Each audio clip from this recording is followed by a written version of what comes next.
बहुत सारे लोग जो आप में से मेरे पास आते हैं अक्सर मुझसे बच्चों के पेट से संबंधित बीमारियां पूछते हैं, कॉमन क्वेश्चंस होते हैं। तो आज मैंने एक पीडियाट्रिक गैस्ट्रोएंटरोलॉजिस्ट जो हैं उनको इनवाइट किया है यहाँ पे। तो आपके सबसे कॉमन क्वेश्चंस जो पिछले कई दिनों में मेरे पास आए हैं, मैंने उनसे रिक्वेस्ट की कि उन सवालों का जवाब दें ताकि आप लोगों को हेल्प मिल सके।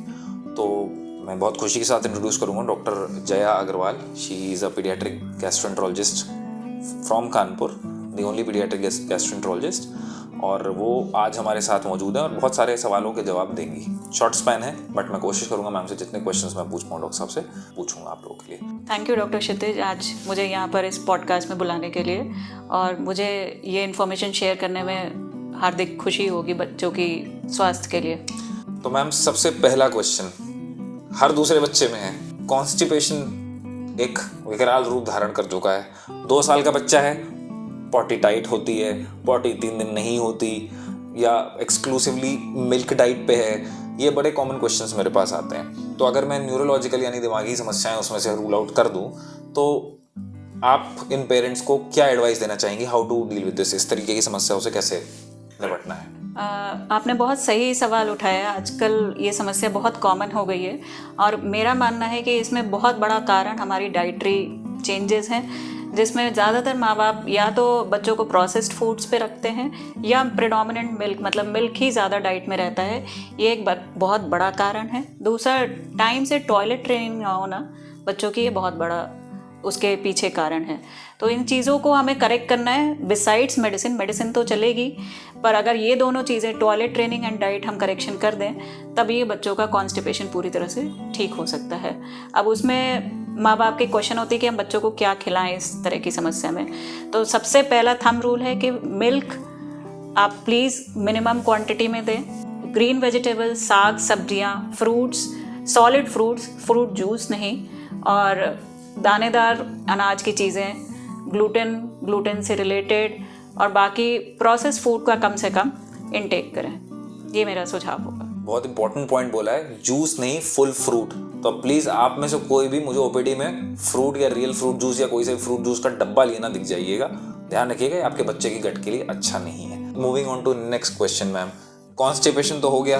दूसरी प्रॉब्लम बहुत ही ज़्यादा कॉमन है, उल्टी। बच्चा दिन भर उल्टी करता है, बच्चा कुछ खाता है उल्टी कर देता है। नॉन न्यूरोलॉजिकल कॉज यानी दिमाग से नहीं रिलेटेड वाली प्रॉब्लम्स में उल्टी के बारे में कुछ बताइए और इससे कैसे डील करना है। और इन दोनों प्रॉब्लम्स में जो आपने अभी हमने डिस्कस करी, कॉन्स्टिपेशन, उल्टी, डॉक्टर के पास कब जाना है?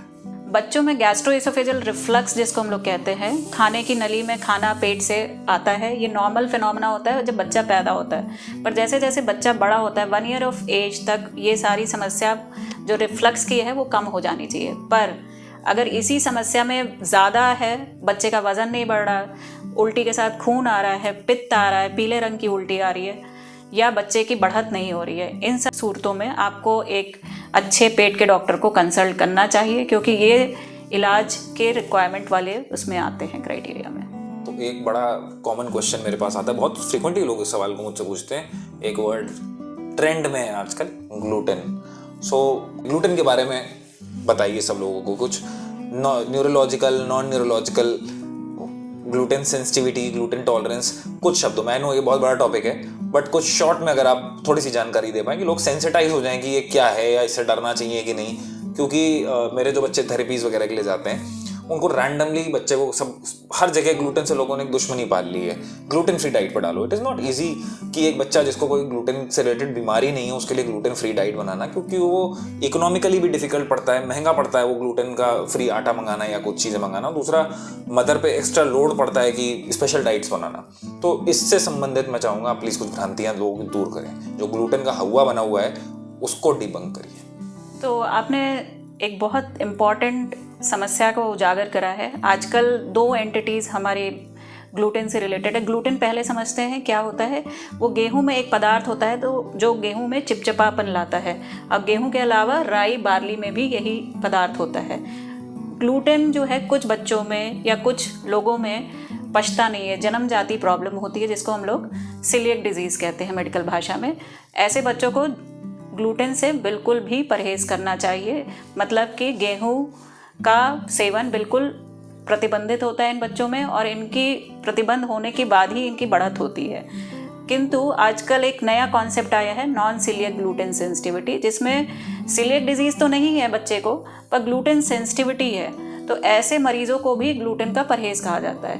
बट जैसा कि डॉक्टर क्षितिज ने बोला, ऑटिज़म या न्यूरोलॉजिकल डिजीज़ेज़ में इसका कोई प्रूवन रोल नहीं है कि हमें ग्लूटेन बंद करना है। इन सारे बच्चों को नॉर्मल डाइट देनी चाहिए जब तक कि आपका गैस्ट्रो से कंसल्टेशन के बाद आपको सीलियक डिजीज़ या ग्लूटेन सेंसिटिविटी की कैटेगरी में ना डाला जाए। तो अगली बार आपको कोई ऑटिज्म में थेरेपिस्ट या कोई XYZ न्यूट्रिशनिस्ट बताए कि ग्लूटेन फ्री मील दीजिए, तो प्लीज़ रिमेंबर दिस कन्वर्सेशन, इस बात को ध्यान रखें जो हमने अभी बात की। दूसरा मैम, एक still one more question and a very straightforward answer to this. क्या एक नॉर्मल व्यक्ति को ग्लूटेन नुकसान किसी भी तरीके से करता है? नॉर्मल व्यक्ति में डेफिनेटली ग्लूटेन बहुत इंपॉर्टेंट कंपोनेंट है डाइट को, इसको अवॉइड नहीं करना चाहिए अनलेस एंड अनटिल आपके गैस्ट्रोफिजिशियन ने मना करा हो। तो gluten is an important part of diet, diet का ज़रूरी पार्ट है, तो डाइट से हमें कुछ हटाना नहीं है। सो अब प्लीज़ ग्लूटेन के बारे में सुनकर डरे ना। आई नो एक ट्रेंडिंग टॉपिक है, मज़ा आता है सबको डिस्कस करने में, एक रेज है कि हम ग्लूटेन फ्री डाइट पे हैं, बहुत मुश्किल होता है and it is not practically feasible unless advice by your doctor. तीसरा मैम, ये तो आपने इंफॉर्मेशन दी, अब मैं एक टॉपिक और आपसे डिस्कस करना चाहता हूँ। ये आपको इसके बारे में लोगों का डर भगाना है। न्यूरोलॉजिकली डिसेबल्ड बच्चा बेड से उठ नहीं पाते, बड़े मतलब 15 साल के हो गए हैं एंड खाना मुंह से नहीं जा पा रहा है, या इतनी देर लगती है खिलाने में कि मदर का या पेरेंट का या केयर गिवर का सारा दिन उसी में ही बीत जाता है। तो ऐसे लोगों के लिए एक प्रोसीजर होता है PEG। प्लीज़ उसके बारे में बताइए, ताकि एक जो लोगों में डर होता है उसका कि नहीं, उनको लगता है ये एक ऑपरेशन है, जो कि ये नहीं है। तो मैं चाहता हूँ उसके बारे में आप थोड़ा सा बताएं, ताकि लोगों की लाइफ एक्चुअली इससे जो बहुत इजी हो सकती है वो हो सके। जैसा कि डॉक्टर क्षितिज ने बोला, पैक एक मिनिमली इन्वेजिव प्रोसीजर है जो कि हम लोग एक एंडोस्कोपी रूम में एक खाने की नली के लिए प्रोसीजर करते हैं, जिसमें पेट में एक छोटा सा छेद क्रिएट करके खाने की ट्यूब डालते हैं। और इससे माँ बाप जो खाने की नली में जिसको बच्चे को दिक्कत है, या खाना चबाने में दिक्कत है, या सेरेब्रल पैल्सी के, या मेनिंजाइटिस के, या इनकेफ्लाइटिस के मरीज़ जिनको खाना निगलने में दिक्कत है, ऐसे मरीज़ों को खाना आसानी से माँ बाप डायरेक्ट पेट में डाल सकते हैं।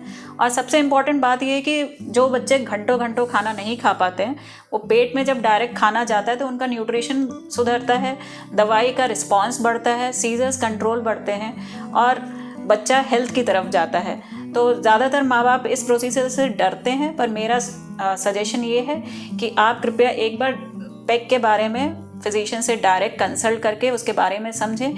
पैक से ना डरें, और मेरा सुझाव ये रहेगा कि उसको ज़रूर कराएं। बच्चे की हेल्थ के लिए बहुत इंपॉर्टेंट स्टेप होगा आपके ट्रीटमेंट में। यहाँ पे मैं आपको ये भी बता दूँ, इसमें कोई बड़ा चीरा नहीं लगता है, बहुत छोटा सा पोर्ट क्रिएट होता है। और जिन लोगों ने ये कराया इस डर से उबर कर, उनकी एक्चुअली ज़िंदगी बदली, बच्चों का न्यूट्रिशन इंप्रूव हुआ, जैसा कि मैम ने बताया, उनकी इम्यूनिटी इंप्रूव हुई, उनकी ड्रग कंप्लायंस यानी कि दवा को झेल पाने की क्षमता आसान हुई, उनका जो दवा उगलते थे या घंटों मुंह में रख के बाद में थूक देते थे, वो प्रॉब्लम्स दूर हुई।